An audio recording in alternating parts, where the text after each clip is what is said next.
cockroach and its promise. I fantasized about soaring with golden wings, hypnotized by the cockroach and its promise. Buenas, estamos aquí en el concierto, bueno, dentro de una sola va a ser el concierto de Haken y tengo aquí a dos miembros de la banda. Vamos a hacer una pequeña entrevista que va a ser en inglés. Recordad visitar Días de Rock. Hello guys, good evening. Hello. Or good afternoon. Thank you very much for your time. First, we really appreciate that you have some of your time just to answer a few questions. It's very nice of you. A pleasure.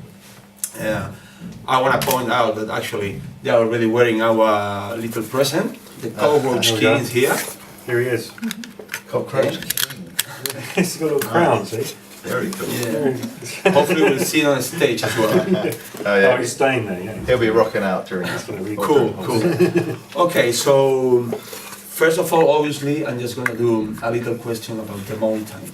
Sure. This album you are gonna present to us in a couple of hours. Okay. Personally, for me, it was the best album of the last year.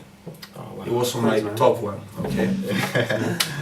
Yeah, man, let's just do it. It was fantastic. For me, it was fantastic. Thanks a lot, man. It means a lot. I found it very inspiring.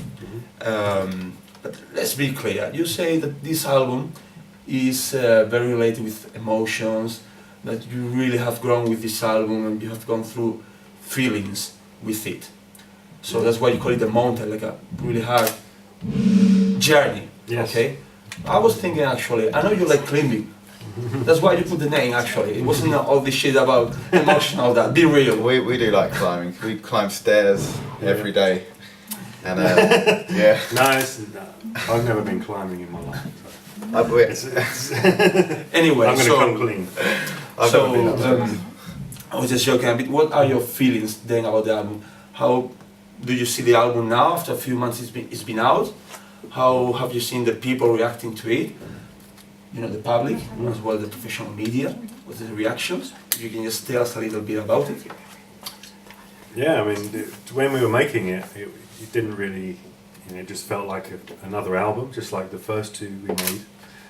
Although this time around, we made it a bit more personal. We decided to try and put forward our personal feelings more, rather than the first two albums, which had a sort of more conceptual approach. So this one, actually, all the members of the band wrote lyrics for it. So that really makes it, for me personally, I see this as the first sort of complete Haken album. It's the most kind of emotionally honest album we've made so far, and couldn't be prouder of the end result. And the reaction was just unbelievable, unexpected completely. To have such positive reviews and people like yourself saying that they found it inspiring, that's why we did it. Yeah, well, actually you should be really proud because it's a great album, actually. So how was for you the album as well, Rich? Yeah, I mean, it's the same with Charlie, really. We all get together and we kind of write music that we want to hear. Essentially, that's where it all comes from. To get any praise back from the fans is just, a massive bonus for us. And it's a very humbling experience to hear people like yourself give us positive feedback. But yeah, in terms of the critical acclaim, I mean, if you read the reviews, obviously the critical acclaim has been great. Yeah. I mean, I think, doing some research, yes. probably you've read a lot of great reviews, but what do you think actually about nowadays reviewing? Because I'm a bit disappointed with the whole thing that actually everything is great nowadays, or it looks like it.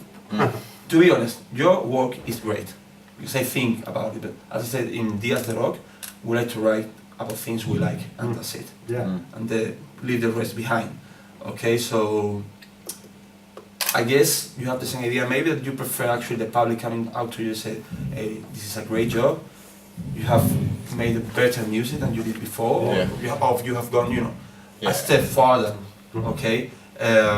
So what do you think? Is actually what you are more proud of, the public reaction, Yeah, I mean, definitely. I mean, first of all, we write the music just for us. Just we're expressing our feelings, or we want to inspire the listener or something like that.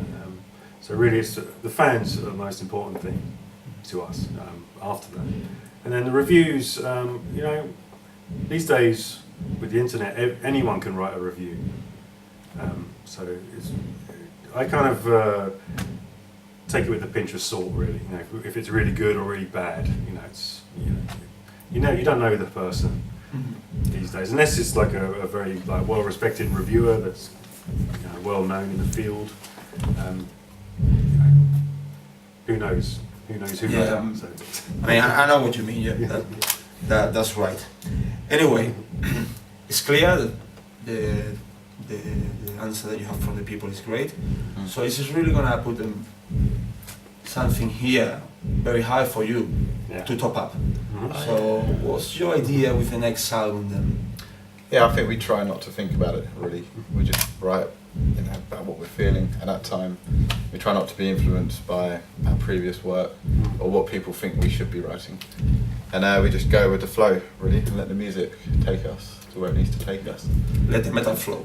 Yeah, and I think the key is to try doing different things. yeah, we're gonna try and Not try and, original sound. the worst thing you can do is try and repeat the formula, to try and repeat the success or something. You have to try different, especially in progressive music, where the idea is you're supposed to be progressing as a musician as well as a band, and trying to plough new ground. Yeah, well, that's is what I think, because I always say you cannot call a rock band a band with one album. Yeah. You have to wait and see the next one, because if they repeat themselves, they are not progressing. Yeah, It's what I think. Yeah, I mean, so many of my favourite bands are constantly reinventing themselves. Like bands like Radiohead. I mean, if you listen to their back catalogue, they're constantly changing their sound and just, like you say, treading new ground and just reinventing new music, essentially. And that's the thing. You can't guess what people are going to like. So we just got to write it for ourselves, and then if other people like it, that's great. If not, we're still happy with it. yeah, definitely. Of course, you have to be happy with what you do. Of course. I guess you pan out. Yeah, I mean, playing every day on tour, if we didn't like it ourselves, it'd be a bit of a chore. So we really enjoy playing it live, and it's great. It's good fun. So yeah, Cool. So now, talking about playing live, how is the tour so far? It's been a few dates already. yeah, it's been very, very fun. Yeah. We went over to Mexico about a week ago, and it was our first time over there. And we played in Mexico City, which is the hometown of Diego, our keyboard player.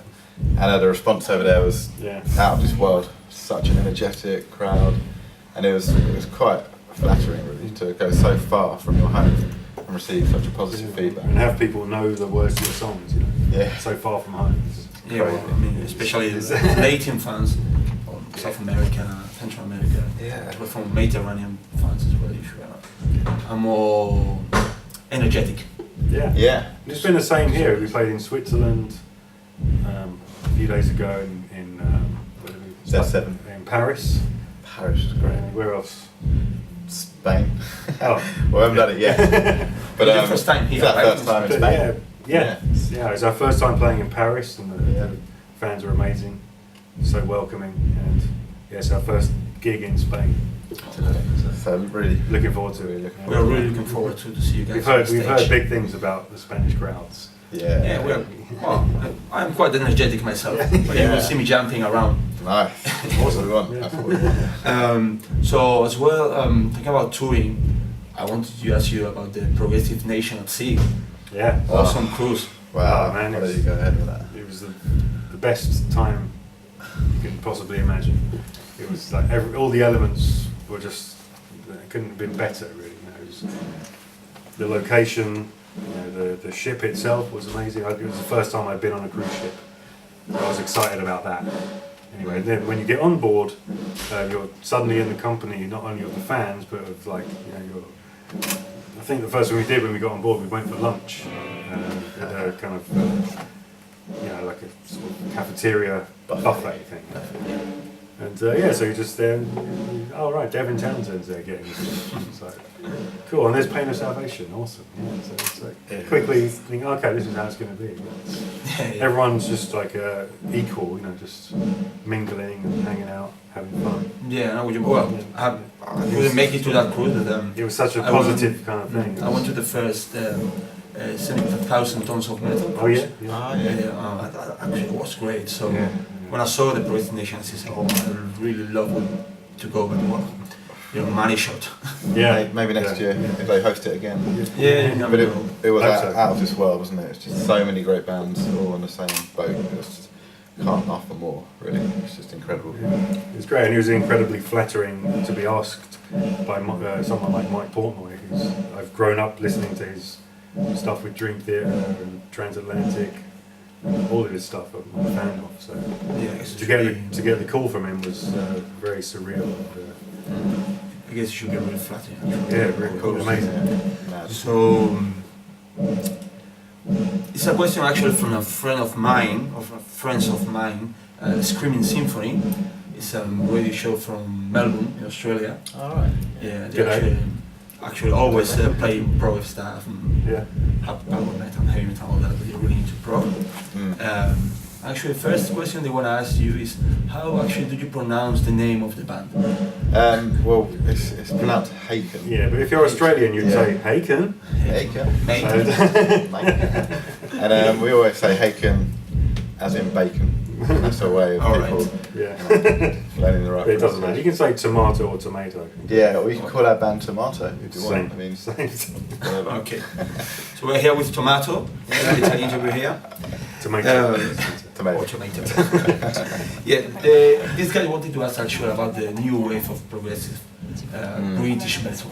Okay. I'm sure it's not the first time you've been asked about it, because actually there's a lot of bands coming out of England, or the whole United Kingdom. Yeah. What do you think about it? What's your take on that? Yeah, I mean, for me, Tesseract are an amazing band, really kind of fusing the ambient Pink Floyd-y style sounds with some kind of genty, polyrhythmic, crazy rhythms.